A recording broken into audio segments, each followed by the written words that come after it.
Sí, señor. Nuevos McTríos, ahora para siempre. Hola, hola, ¿cómo están? Empecé con un audio, es viejísimo, ya les quiero decir que ese anuncio es de hace muchos años, muchísimos años. ¿Cómo se hacía la radio en aquel entonces? Creo que ese es de 1991, si no me equivoco, 90, 91, más o menos por ahí. Los anuncios de McDonald's, cómo se hacían como tal. Perdón si es gol por ahí, discúlpenme gente de McDonald's, pero pues una regalía no quería nada mal como tal, pero así se hacían los comerciales de ese entonces. Hoy en día, bueno, pues ya, como que son ya, fíjense que no es que estén mal, están bien hechos, yo no digo que no, son unos buenos comerciales hoy en día, como tal, pero como que ya son únicos para diferentes países. ¿A qué me refiero? Son, hagan de cuenta que el mismo comercial ustedes lo van a escuchar en México, Colombia, Argentina, Chile, Venezuela, etcétera, etcétera, el mismito. No hay una cosa personal o única para cada comercial que se lleve a cabo en el radio o televisión en cada país distinto. Buenas tardes, cuarentones, perdón, sí, buenas tardes, buenas noches, buenos días, disculpen, me emocioné muchísimo con este comercial de McDonald's, que es una joya realmente. Encontrarlo fue algo difícil, complicado, pero lo encontramos. Yo me acordaba porque cuando estaba yo estudiando la universidad, de repente escuchaba yo ese comercial. Cuando me transportaba yo de trabajo a la universidad, era muy común escucharlo de repente por ahí y me trajo recuerdos porque era una época en la que se esforzaba uno muchísimo y las cosas resultaban. Cosa que hoy en día falta ese pequeño plus o ese cáliz para muchas situaciones, ¿no? Yo me acordé de ese anuncio, espero que ustedes también lo recuerden como tal. Otro que estaba por esa época, si no me recuerdo, a ver, déjenme ver, creo que es este. Descubre las nuevas galletas Sponge de Marinela. El sabor de Sponge es como... Ay, ¿cómo te digo? Como... Es la única galleta con suave malvavisco y agridulce jalea de fresa. El sabor de Sponge es como... Ay, verás, es... Sponge. Prueba Sponge, la nueva galleta con mucho punch. Ese también era buenísimo, era buenísimo, el de Sponge Marina. De hecho, las galletas eran riquísimas. Yo me acuerdo que ese era el alimento que teníamos los jóvenes universitarios porque no nos alcanzaba para la comida. Entonces, las Sponge de Marinela, a mí en lo particular me gustaban mucho, sobre esa jalea de fresa. Perdón, le estoy haciendo un comercial a los de Sponge. Desconozco si existe la galleta hoy en día, desconozco, pero bueno, en lo particular me gustaba muchísimo. Pero también ese comercial, si se dan cuenta, era de la época, del tiempo, del momento, ¿no? No digo que esté mal que hoy en día los comerciales estén hechos en esta radio, en esta televisión mexicana, estén mal. No vuelvo a repetir, recalco, por favor, no, que no se entienda de esa manera, ¿no? Yo creo que está bien, pero son genéricos, ya no son individuales como eran en antaño y que nos hacían reír, nos hacían disfrutar y nos hacían pensar cosas y de repente dicen, no, oye, pues está bien, ¿no? El anuncio sé que muchas veces uno piensa que los tiempos pasados fueron mejores, no necesariamente. Aquí está el ejemplo de esto, no es que sea mejor, ¿no? Simplemente era divertido, era de otra forma, de otra manera y eran personalizados para el momento, para un tiempo, ¿no? En el que se existían las cosas. Los comerciales hoy en día, bueno, pues algunos ya carecen de esa inteligencia, como les digo, algunos son ya muy sobrados, son muy genéricos y no se sienten por ahí. Otro que encontré por ahí, a ver si lo tengo a la mano, me gustaba porque... Prepárense para la pachocha, para la marmaja, para el billete grande. Muy pronto les voy a enseñar un acto cuchicuchesco. Cómo salir de bruja al instante. ¡Espérenlo! Es muy sencillo y trae más lana que nunca.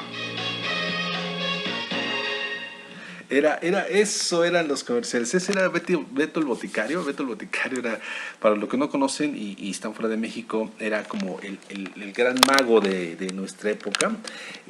Mago, perdón, entre comillas, porque era realmente un payaso el señor, no era mago, era simplemente un farsante, ¿no? Hacía sus trucos de magia, pero de una forma muy divertida. Era el gran magazo Beto el Boticario. Salían 2, 3 programas de televisión y nos hacía mucho reír con sus comerciales absurdos absurdos y medios tontos que generaban, ¿no? Pero era también parte de ese tiempo, de esos momentos, y como tal era de la radio que escuchábamos.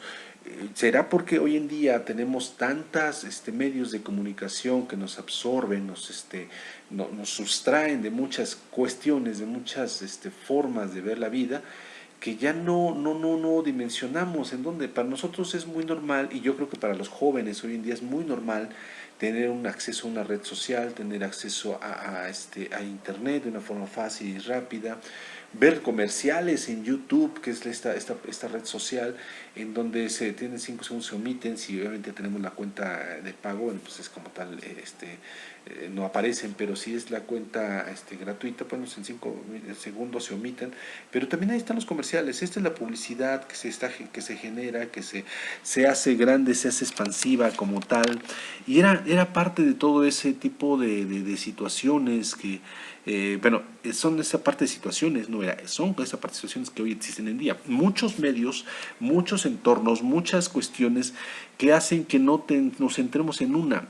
En el caso particular nuestro, cuando éramos jóvenes, tenemos muy pocas, y como tal, bueno, esas pocas eran de alguna otra manera las que nos quedaban grabadas y se nos quedaban en nuestra mente, y ahí las teníamos, ¿no?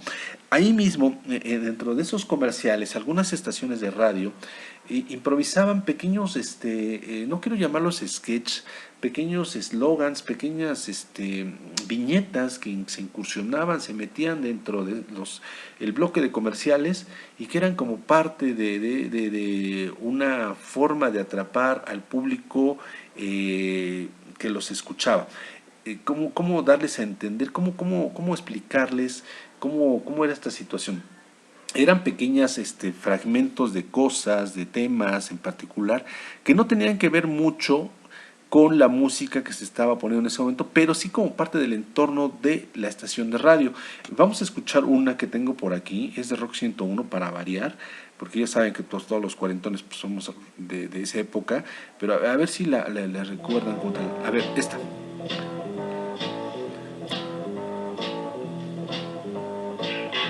1965, Michael Fallon del periódico San Francisco Examiner utiliza por primera vez el término hippie para designar a los hippies, por supuesto. Hippie es el diminutivo de hipster, un término utilizado por los beats existencialistas que denota su desdén por la nueva contracultura más cercana al rock que al jazz. Los hippies no trabajaban, traían el pelo largo y olían a extrañas esencias. Hippies cochinos.